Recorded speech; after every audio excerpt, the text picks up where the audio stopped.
Dios le bendiga mucho, Dios le guarde. Su hermano Stalking del Rosario nuevamente por aquí para seguir compartiendo enseñanza de la palabra del Señor. Para mí es un placer poder dirigirme a cada uno de ustedes que puede verme y escucharme desde sus dispositivos. Gracias a Dios porque nos concede este privilegio.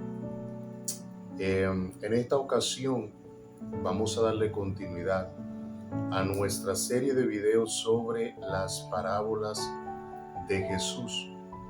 Ya sabemos por los videos ya antes grabados que Jesús utilizaba las parábolas para enseñar, pero en los terrenos donde más utilizaba las parábolas era cuando tenía que referirse a las multitudes, cuando tenía que referirse a aquellas personas que venían tratando de aprender algo de él. Nosotros sabemos por la palabra de Dios que el Nuevo Testamento, que gloria al nombre del Señor nos presenta la Biblia, es en donde podemos ver la vida, el nacimiento, el desarrollo de Jesús, su ministerio. A través de este Nuevo Testamento es donde podemos encontrar todos estos acontecimientos que engloban lo que fue la vida, el ministerio de Jesús y por ende todas las cosas que Él hizo durante estuvo en ese periodo aquí en la tierra. Nosotros vamos a analizar ahora una parábola muy conocida por todos los hermanos en la fe, me atrevo a decir. Esa parábola se encuentra en el Evangelio de Lucas, su capítulo 16, versículo 19 en adelante. Y yo quisiera que pudiéramos tomar esa lectura en este momento para hablar de lo que queremos hablar en este instante. Alabado sea el Señor. Lucas capítulo 16, versículo 19 en adelante dice de la siguiente manera. Su palabra es leída en el nombre de Jesús. Había un hombre rico que se vestía de púrpura y de lino fino y hacía cada día banquetes con esplendidez. Había también un mendigo llamado Lázaro que estaba echado a la puerta de aquel, lleno de llagas, y ansiaba saciarse de las migajas que caían de la mesa del rico. Y aún los perros venían y lamían sus llagas. Aconteció que murió el mendigo y fue llevado por los ángeles al seno de Abraham. Y murió también el rico y fue sepultado. Y en el Hades alzó sus ojos, estando en tormento, y vio de lejos a Abraham y a Lázaro en su seno. Entonces él, dando voces, dijo: Padre Abraham, ten misericordia de mí, y envía a Lázaro para que moje la punta de su dedo en agua y refresque mi lengua, porque estoy atormentado en esta llama. Pero Abraham le dijo: Hijo, acuérdate que recibiste tus bienes en tu vida, y Lázaro males, pero ahora éste es consolado aquí y tú atormentado. Además de todo esto, una gran sima está puesta entre nosotros y vosotros, de manera que los que quieren pasar de aquí a vosotros no pueden, ni de allá pasar acá. Entonces le dijo: Te ruego pues, Padre, que le envíes a la casa de mi padre, porque tengo 5 hermanos, para que le testifique, a fin de que no vengan ellos también a este lugar de tormento. Y Abraham le dijo: A Moisés y a los profetas tienen, oigan. Él entonces dijo: No, padre Abraham, pero si alguno fuere a ellos de entre los muertos, se arrepentirán. Mas Abraham le dijo: Si no oyen a Moisés y a los profetas, tampoco se persuadirán, aunque alguno se levantare de los muertos. Gloria a Dios por su palabra. Esta parábola, mis hermanos, es muy interesante desde el punto de vista que yo la veo.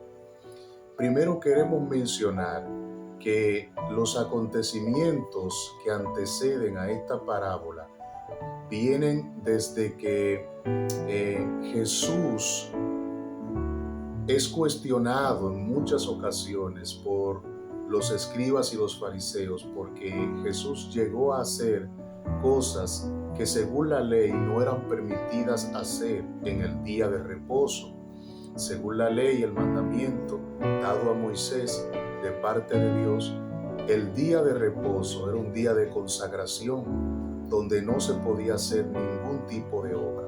Sin embargo, Jesús, que no vino a abrogar la ley, sino a hacerla cumplir, pero trataba de enseñar que habían cosas que eran necesarias e importantes de hacer y también de revelarles a ellos su propia hipocresía, porque Jesús les hacía ver que también en el día de reposo ellos también eran capaces de romper este mandamiento si eso era en beneficio propio de ellos. Jesús en ocasiones le llegó a decir: si a ustedes se les cae un animal en un hoyo en el día de reposo, ustedes no lo van a sacar solamente porque es día de reposo.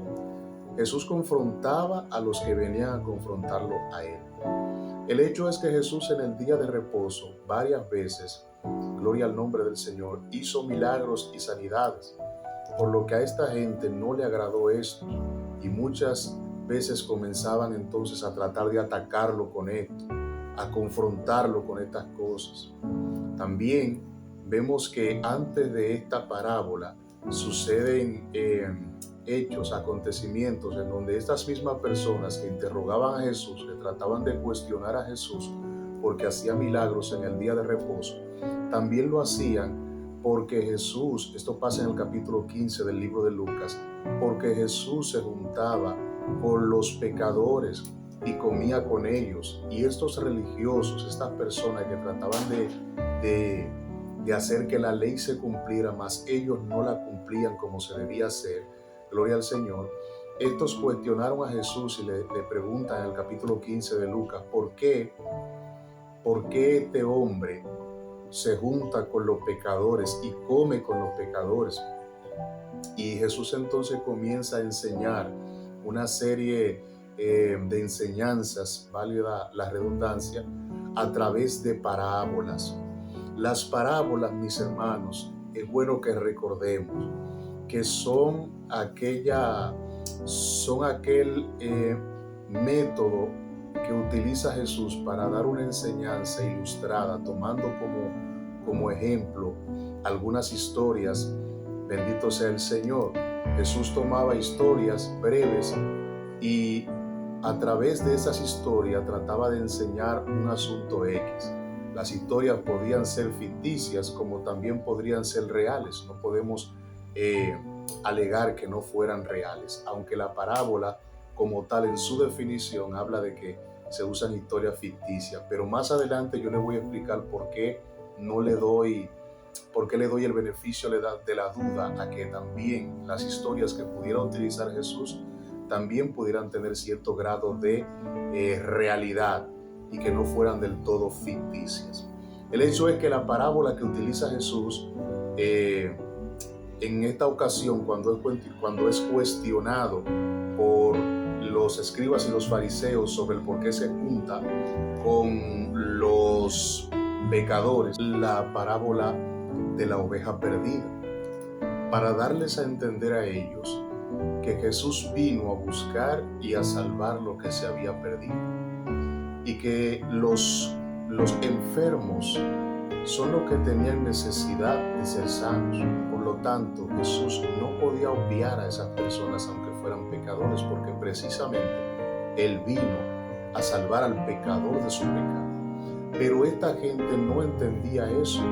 Esta gente simplemente pensaba que Jesús no era lo que decía ser, era un simple pecador, que Jesús era un blasfemo, como lo consideraban los sacerdotes en aquel entonces. Pero Jesús sabía a lo que había venido a la tierra y sabía claramente cuál era su misión.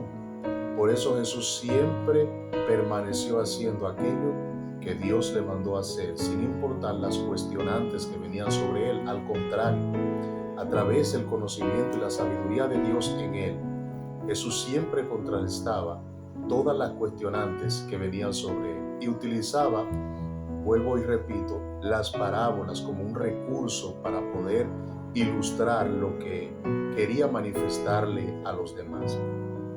Pero estas parábolas es bueno mencionar en el Evangelio de Mateo, su capítulo 13, cuando Jesús habla sobre la parábola del sembrador.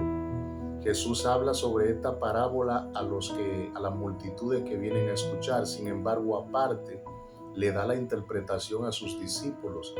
Y es precisamente porque sus discípulos le llaman aparte y le preguntan: ¿por qué tú hablas en parábola? Y Jesús le manifiesta el por qué habla en parábola.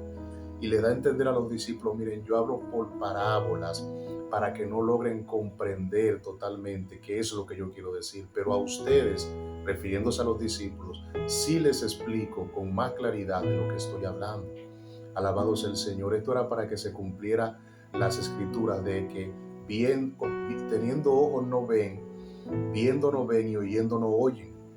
Esto era algo que tenía que cumplirse. Jesús utilizaba la parábola con este propósito. Sin embargo, ya volviendo al capítulo 16 del Evangelio de Lucas, que es donde se encuentra la parábola, vemos que antes de Jesús tratar esa parábola, primero habla sobre la parábola del mayordomo infiel, en donde resalta la sagacidad de los hijos de las tinieblas, los sagaces que son los hijos de las tinieblas para hacer tantas cosas, los hijos de los hombres, los hijos del mundo. Incluso Jesús dice: son más sagaces que los hijos de la luz, se aperciben más rápido para hacer ciertas cosas que los hijos de la luz. Y habla también sobre el divorcio y sobre la ley del reino de Dios, hasta llegar entonces aquí a la parábola de el rico y Lázaro. Nosotros decimos que es una parábola. Sin embargo, al inicio de esta lectura no dice la palabra parábola, sino que Jesús habla directamente, y aquí es que quiero entrar cuando les decía ahorita que muchas de las enseñanzas que Jesús daba tomando historias como ilustración, podemos afirmar que alguna historia pudo haber tenido cierto grado de realidad, porque aquí en Rico y Lázaro no especifica que fuera una parábola. La misma escritura no menciona la palabra parábola como tal. Gloria al Señor, al momento de Jesús referirse a este acontecimiento. Y la parábola nos enseña que habían dos, vamos a llamarlo parábola, a pesar de lo que ya dijimos anteriormente, porque cuando tú investigas esto aparece como parábola, pero en la misma escritura como tal no inicia con esa descripción de parábola en sí, pero vamos a llamarla parábola. Esto nos presenta dos protagonistas principales, que son un hombre con características que la Biblia le llama rico, que hacía grandes banquetes, que se vestía de púrpura, que tenía todas las características de una persona que vivía una vida de lujos y de gustos.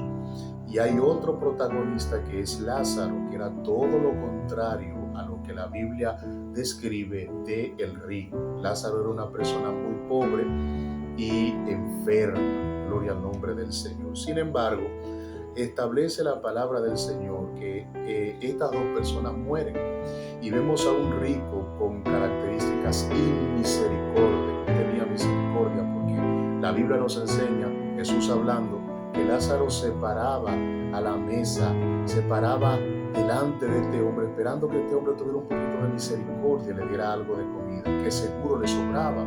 Sin embargo, este hombre no lo hizo. Y los perros venían y lamían las llagas de Lázaro porque estaba enfermo. Aleluya. Este hombre inmisericordia, amador de sus propios placeres, muere, dice Jesús hablando. Y Lázaro, un hombre sumido en la pobreza, en la enfermedad, en el sufrimiento, en la decadencia, pero que aún así la Biblia no da fe de que él hubiese incurrido en actos delictivos a pesar de vivir en esa decadencia. Lo que nos da a entender a nosotros que Lázaro no era una persona que se había dejado llevar por su pobreza para hacer cosas malas, no. Este hombre, alabado sea el Señor, procuraba la misericordia de los otros para él poder sobrevivir, porque no estaba en buenas condiciones. Sin embargo, cuando procuró la misericordia del rico, no la recibió. Y vuelvo y repito nuevamente, estas dos personas fallecen, parten de esta tierra. Y la palabra nos enseña que uno va a un sitio y el otro va a otro, bendito sea el Señor. Ambos murieron en la tierra, pero ambos fueron a parar a sitios distintos. La palabra de Dios, Jesús hablando, nos dice, cuando el pobre Lázaro muere, es Abraham quien lo recibe. Los ángeles van y lo llevan al seno de Abraham. Pero cuando muere el rico, la Biblia es tajante al solo decir, y fue sepultado. Gloria al Señor. Aleluya. Cuando este rico despierta, se encuentra en un lugar de tormento. La palabra dice en el Hades. Hades es el lugar de tormento a donde van a parar las almas que partieron de esta tierra sin haber, gloria al nombre del Señor, aceptado la salvación, sin haber hecho las cosas que Dios demandaba que hicieran, sin haber vivido de manera en misericordia para con los demás, en amor. Todo el que partió o parte de este mundo, gloria al Señor, en esas condiciones va a parar a un lugar de tormento. Y más ahora, en donde ya sabemos que el camino a la salvación es Jesús. Por lo tanto, si partes de este mundo sin Jesús, establece la palabra de Dios, también irás a parar a este lugar de tormento donde estaba el rico. Pido a Dios que si estás escuchando este mensaje, reflexiones sobre esto. Pero continuemos. Nos dice también la palabra que cuando el rico se encuentra en aquel lugar, mira hacia arriba y logra ver a Lázaro, aquel a quien él le negó la misericordia estando en vida. Y Lázaro estaba siendo consolado por Abraham, porque ese hombre que sufrió penalidades en la tierra y aún así no incurrió en las cosas negativas, porque la Biblia no lo menciona, ese hombre recibió su justa retribución y su consolación. Por eso, abriendo un paréntesis, yo quiero decirte, querido hermano y amigo que me estás escuchando, las necesidades no son ni serán jamás una justificación para nosotros hacer lo malo delante de Dios.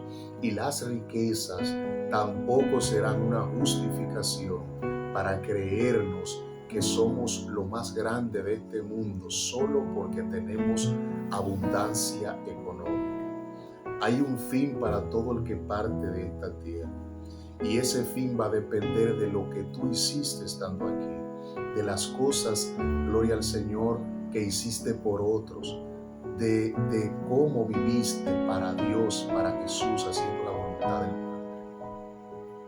Pero sigamos con la parábola. Dice esta narración que cuando este rico ve a Lázaro siendo consolado por Abraham, él reconoce a Abraham, y esa misericordia que él muestra, la está mostrando ya después de haber fallecido, que debió de haberla mostrado estando en vida, pero no lo hizo. Y le dice, ve, mándalo a la casa de mis padres, para que ellos no vengan a vivir lo que yo también estoy viviendo. Y Abraham le dice algo que yo quiero que también tú que me estás escuchando ahora también puedas meditar. No se puede, en pocas palabras. Ellos allá tienen a Moisés y a los profetas, que lo oigan a ellos. Y cuando tú escuchas que esta palabra que Jesús está narrando habla de esa manera, te das cuenta que pareciera que la historia del rico y Lázaro es un acontecimiento que sucedió de verdad y sucedió en los tiempos de Moisés. ¿Por qué decimos esto? Porque la narración hace referencia a que las personas a las cuales el rico estaba pidiendo que Lázaro fuera a hablarles para que no vinieran al lugar de sufrimiento, Abraham le dice, ellos tienen a Moisés y ellos tienen a los profetas, que los oigan a ellos. O sea, que no es algo ficticio de lo que se está hablando, sino de algo que sucede de verdad. Pero ¿cómo puedes estarse narrando algo que está ocurriendo en el mundo espiritual? Recuerden que quien lo está narrando es Jesús. Y Jesús, alabado sea el Señor, es primero que Abraham. Y Jesús conoce todo lo que tiene que ver con el mundo espiritual. Y Jesús ha visto todo lo que ha tenido que ver con el mundo espiritual. Y esto pudiera ser una prueba de que Jesús está narrando un acontecimiento que le sucedió a dos personas. Y Jesús, desde alabado sea el Señor, la presencia del Padre, vio cómo le sucedieron las cosas al rico y le sucedieron también a Lázaro. Jesús trae ese acontecimiento, alabado sea el Señor, para ilustrarlo en una enseñanza a los discípulos, a quienes, alabado sea el Señor, venían a escuchar. Por eso yo creo que la narración del rico y Lázaro es un acontecimiento que Jesús vio desde la eternidad, desde la presencia de su Padre, a personas que le ocurrió en realidad, personas que vivieron en el tiempo de Moisés.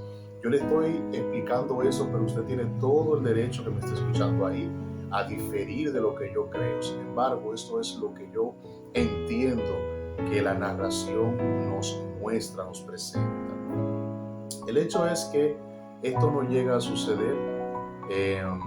Este rico no logra que sus peticiones sean concedidas, porque Abraham nuevamente le dice, después de que el rico le replica, no, mira, si tú mandas a Lázaro, ellos quizás al ver que Lázaro es una persona que viene del más allá, que resucitó, quizás ellos le crean y se puedan arrepentir. Y Abraham tajantemente vuelve y le dice, si ellos no escuchan a Moisés y a los profetas que lo tienen allá en vida, no van a ser persuadidos si uno se levanta de los muertos para decirles, aleluya, lo que les espera si mueren de la manera errónea en la que están viviendo. O sea, nosotros es ahora que tenemos el tiempo, que tenemos el chance para arrepentirnos de nuestros pecados, porque una vez que nosotros partamos de esta tierra, no vamos a tener ya esa oportunidad. Que han habido ciertas excepciones en donde personas han fallecido y milagrosamente han vuelto a la vida, gloria al Señor. Dios sabe por qué permite ciertas cosas, pero nadie que muera tiene garantía de volver atrás nuevamente. Y nosotros tenemos que entender, mis queridos amigos y mis queridos hermanos, que así como esta parábola nos enseña el valor de vivir una vida correcta delante de Dios, de andar como Dios manda que andemos, para que no vivamos el sufrimiento eterno que conlleva o que espera a las personas que vivan de manera contraria.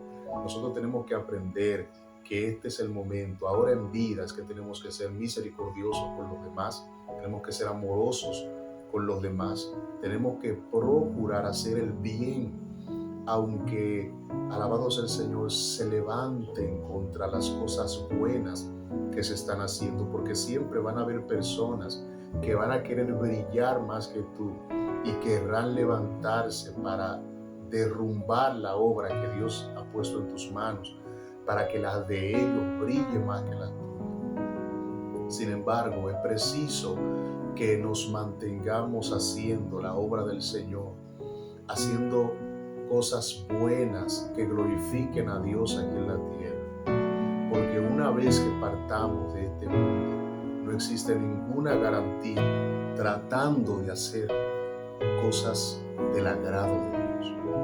Por eso yo quiero terminar en esta noche pidiéndote, tú que estás escuchando este mensaje, que comiences a reflexionar sobre tu vida, porque esta parábola es para ti y es para mí.